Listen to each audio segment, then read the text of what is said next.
Hello and welcome. This is tagged thanks to Head and Shoulders. We are fresh off round one. I'm Sarah Rowe. This is Sarah Hoskins. And Hosko, what stood out to you round one? Oh, I don't even know where to start, Rowie. Obviously, there were a few games. St Kilda, Adelaide. I think Saints, stunned the whole competition, beating Adelaide. Was it the Hawthorn-Brisbane game? Hawthorn beating Brisbane, reigning premiers. But for me, I'm going to go with the young 2024 Super Draft because they were incredible. There was a number of players, Zippy Fish, who nearly broke the record off Bree Davey, amassing 25 disposals in her first debut game and getting the win, obviously, against Richmond. Lucia Painter, who was this week's rising star, she kicked 3 goals for West Coast in 8 minutes, might I add, as well. So there were just some incredible, absolutely incredible debuts over the round. I can list them all. Sophie McKay. Our very own Sophie I know, McKay from last week. We can take credit for that, of course, can't we? Absolutely. I'm going to. We pumped her up. We got her up and about. Poppy Schultz, obviously the sister of Matilda. I thought she was outstanding. But I'm going to get on to your number one draft pick as well. I was going to say, I said, when are you going to mention our very own at Pies, Ash Centra? Yes, well, she took the crowd by storm because she had a little bit of a quiet game, but I thought she was outstanding. She had some really key moments, took a great mark, joined that innocuous first Hosko, goal. we got to go back here. We got to talk about the Centra bounce. She has her own signature move. After round one, her very first day in AFLW. That's what I was going to get to because I feel like her special Centra bounce has overtaken her performance on field. And it has because it's gone bloody viral. Well, will you think about Nick Dacos trying to do it? Like, God bless him. Like, he tried, but he didn't really get there. Sam Mitchell tried, didn't really get there. So no one can do it like she can do it. And it's just, it just seems like a bit of a basketball move and incredible talent. Have you tried it? No, I haven't. I haven't even wanted to try and embarrass myself. Have you tried it? Absolutely not. I have half a hamstring. Not happening. But I have the question because, we've seen it blow up on socials. Is that what it's like at Collingwood at the moment? Like, how's she feeling about it? Surely you've had a chat with her. I think Ash is a very humble, unassuming girl, and I think she kind of takes these things in her stride. And it's kind of a bit like water off a duck's back. Like today we were in the gym and Fly walked up the stairs and he's like, I've been trying that bounce. So it just really is a thing that it actually, everyone is trying it, but she doesn't seem that fazed by it. What happens? You have a look at some of these young kids and it's usually those, again, number one draft picks. They're touted for having absolutely phenomenal talent. And this is off the field, essentially. So I feel like sometimes you can throw these young kids into a little bit of limelight as well. And then all of a sudden there's expectations. And we've seen it in AFLW happen before where a lot of our players have had amazing talent, but the expectation is that they continue with that. You have a look at some of the key AFLW players in the history, and it's been Tayla Harris, with her amazing, infamous kick, Moana Hope as well. Both of those superstars were blown up in the media, and not necessarily for things that they can control, yet every single person is ready just to knock them down straight away. You look at the men's competition, Harley Reid, number one draft pick, he makes a few accidents on field and now he's absolutely mauled every single game. So I have a look. I love what social media can do and I think it's super exciting for Ash Centra. But, I really hope that everyone gets behind her rather than pulls her down. I do think that she is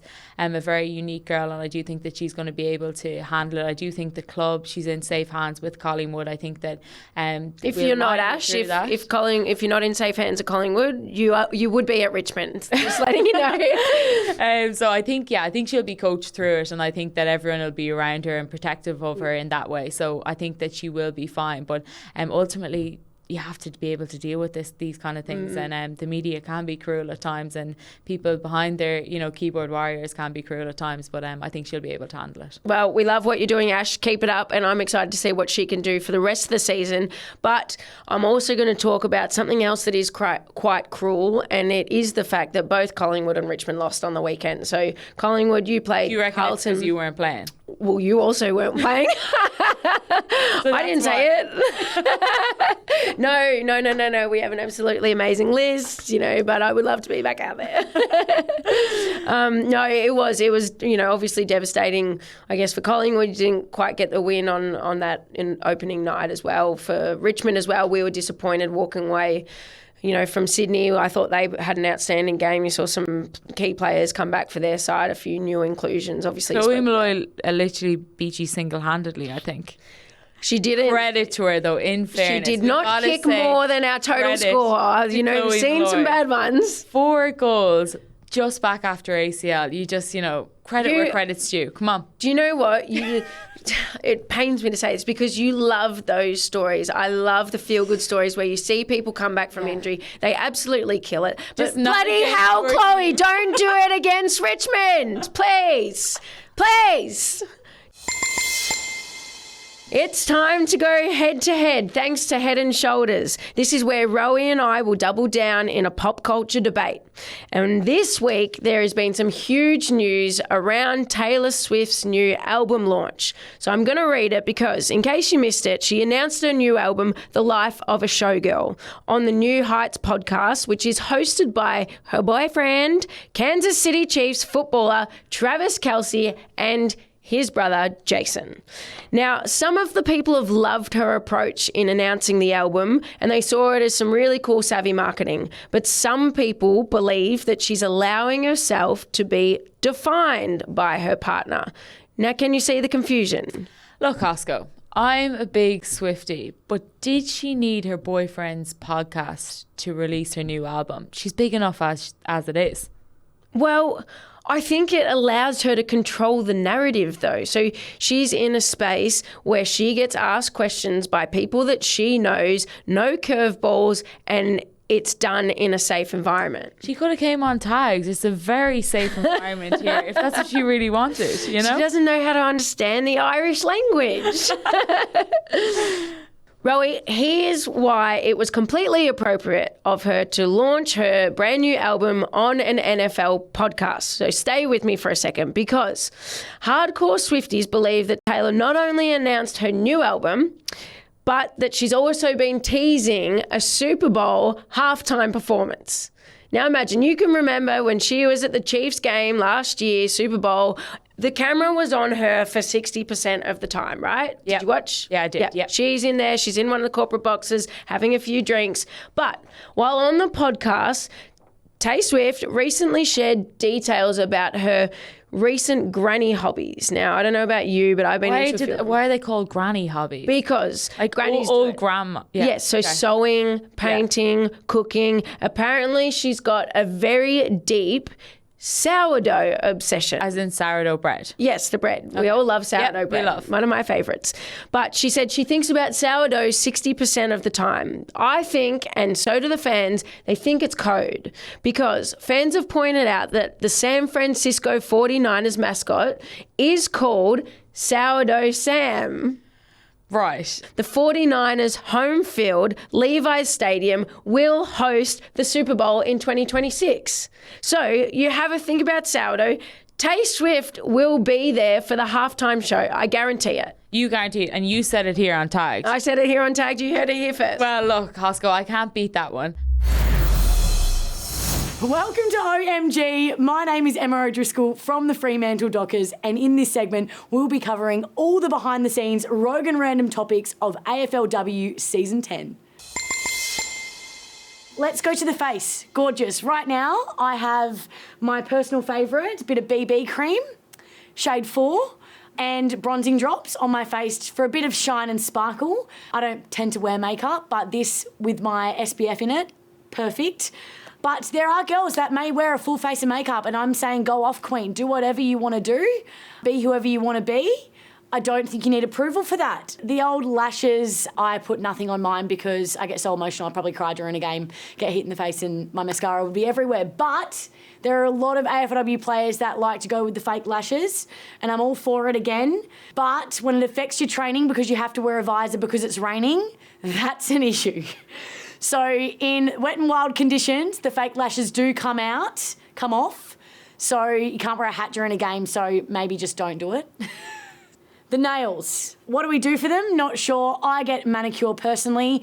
I learnt very quickly biab is not the way to go. It makes your nails really thick. I mean, I love it for off-season, but because it's so thick, peeled my whole... Is this an index finger? Peeled my whole index fingernail off at training during a tackle because I'm so uncoordinated. But right now, they've had to then put like a filler fake nail on it because it looked horrendous. So don't go the biab gel, potentially shellac or just raw dog it, because otherwise you're going to have no fingernails. And back in the day, pulling fingernails off was a sign of torture. And last but not least, we've got to talk about AFLW fake tans. How many girls in the league are wearing Bondi Sands right now? I'm not sure, but we should do a poll on that one, because whether it's the Bondi Sands or you're getting a proper spray, I think it's incredible. I think go for it. Makes the muscles pop, looks super toned. We personally love a bit of bronzer. Saw Grace Campbell, Collingwood, bronzer on the delts. Absolutely love it. I'm going to be promoting that next year for photo day. So the girls are getting around it. And to be honest, I think there's some blokes that could do with some bronzer on their delts as well. I couldn't have said it better myself, although I'm starting to feel like I'm getting a little bit targeted, but you are spot on. Why did you feel like you were being targeted? Oh, it's obviously the tan, the hair. I don't do my lashes, but I definitely have makeup on. We've got another cracking guest lined up for this week, coming hot off a massive win with the D's this week. Yes. Georgia Campbell, powerhouse ruck for Melbourne Demons. Did you anticipate that win?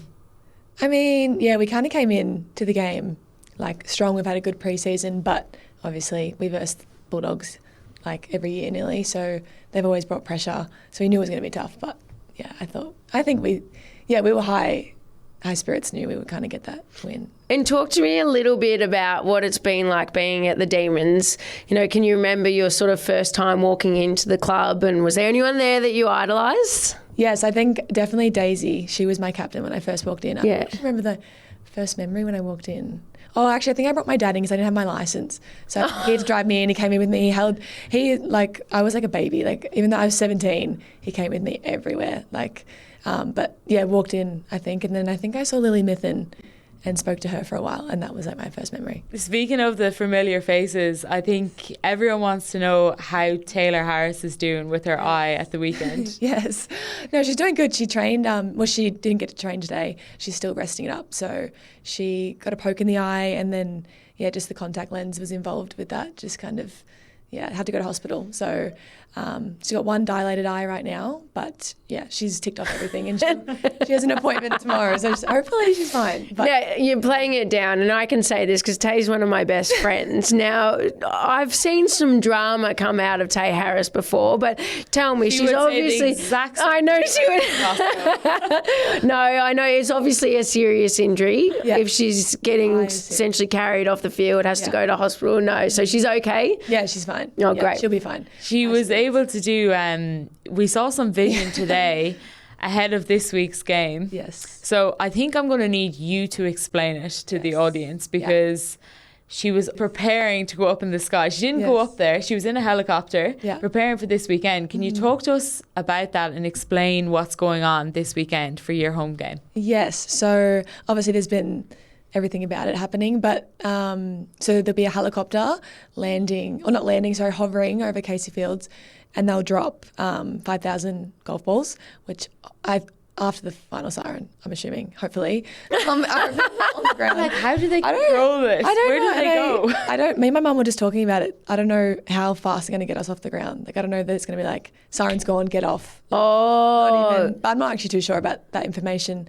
But yeah, so they'll drop the 5,000 golf balls, and the one that lands closest to the pin, which I'm assuming is in the middle, and that number on that ball, if it's like your ticket, then you win the $10,000. But you have to be eligible. You have to be the first 5,000 people before halftime. Right. So you have to kind of get in early. So pretty much anyone listening to this right now, turn up to Casey Fields. What time is it? Saturday? 3:05, I think. 3:05 Saturday. It's Melbourne versus St Kilda. Now this will be a cracking game, and if you're not there to watch the football, at least be there to win $10,000 because I know that Roey's going to be there because she's a tight ass. So, unfortunately, I have my own game to play this weekend, so I actually can't make it. I would love to go. Fine. What even would you do with the $10,000 if you won it? Oh, God, I don't know. I reckon I'd pack the bag, go on a Euro trip, and I wouldn't come back until I ran out of money, I think. Yeah. You know what? So I'll probably be back in 2 days. Yes, just in time for next week's training. I don't know. What would you do? I did mention, I don't know, I think I'd probably just buy clothes, $10,000. Yeah. Go on a trip. I don't know. I think I'd just tick off heaps of things that I need to get done, really. I'm trying to visualize what's going to happen here because you mentioned they get in a helicopter. So I'm thinking, do you remember when Fev did the big, catch the football out of the helicopter from the sky? Did you guys know? Okay, you both live under a rock. What year is that? This was a couple of years ago. He did it out at Icon Park and he was trying to break a world record. This was 2 years ago, Roey. Speaking of, because we were talking about last week if you're going to retire soon. So anyway, keep going. No, okay. So I'm just trying to picture how high is this helicopter going to go because I think about golf balls and I think about 5,000 of them. If they hit each other, these balls are ricocheting everywhere. Now, that is a very big danger hazard. I know. And I think Mum and I were just talking, they probably would bounce, didn't they not bounce? Yes. So I don't know if they just... So free helmets on entry. Thank you very much, Melbourne. And get there early. That's my advice. Well, it's going to be exciting. It'll be a cracking game. I will see you there because I need $10,000, especially if I'm going to retire soon. Well, best of luck for this weekend. Hopefully you win the 10K. Hopefully I win it first. But thank you very much for joining us on this week's episode of Tagged. Thanks so much for having me. Thank you. That's all for today's show. We look forward to seeing you out at round 2 this week. But before we go, I have another instalment of Hosko's Hot Seat. Who's in the chair this time, Hosko? Well, this week I tortured Auntie Donna's Broden Kelly and the poor thing was in agony. I can't wait to watch that. This has been tagged. Thanks to Head and Shoulders. Bye for now. Broden, welcome to Hosko's Hot Seat. Yes? Nice to meet you. Shake. Oh, a little bit clammy already. Yeah, Is that the smell of the chili? Yes. Yes. That one I don't like the look of. Well, we'll save it. But welcome. The idea here is that I'm going to ask you some hot, saucy, spicy, steamy kind of questions where you have to answer. But if you don't, that's okay. You simply have to take a corn chip, put it in the hot sauce. The rule is straight to the bottom of the cup. Yeah. Yep. Yeah. I feel like I just have to be open and honest and I'll walk out of here fine. Absolutely. So we're going to get started because you are a die-hard, lifelong D supporter, correct? Can you tell me in one word, describe their season so far? Complicated. In one word. Yeah, one word. That's okay. Depression. Another word. Developing. Let's go 5 words because I'm liking where this is going. Had a gutful. Time change. 10 words. Sick of the god bloody situation. Had a gutful. Calling into SEN levels of anger. No, that is outstanding. Yeah. Can you tell me who their worst player is? Is that a chili thing? This is a chili. So if you don't want to answer, you don't have to. If you know the players as well and you think you're going to offend someone. Yeah, no, I was at the airport, Adelaide Airport the other day. So you don't want to answer. Yeah. Worst player. Melbourne's worst player. I'd like you to start, please, with the brown one. Thank you. Is that just brown sauce? Yes. Is it spicy? Well, it would be a decent dip, please. Just I was at Adelaide Airport the other day. I was walking out and someone said, "You be good to my boy." And I said, "Who's your boy?" And they went, "Matthew Jefferson." I was like, "I'm never saying anything negative about him." Don't. I'm going to play it again. Please, just... Fuck, what? I hate this. It's good. Okay, so... Is that the easiest one? Can I just welfare check? How are you going? 3 words. Hot, bad, show. I have a set of dice here. I'm putting that in front of you. I want you to roll a double 6. If you don't roll a double 6, you'll try some chili. Yeah. The double 6. If I don't roll a 6... You need to roll a double 6 to be safe. Oh!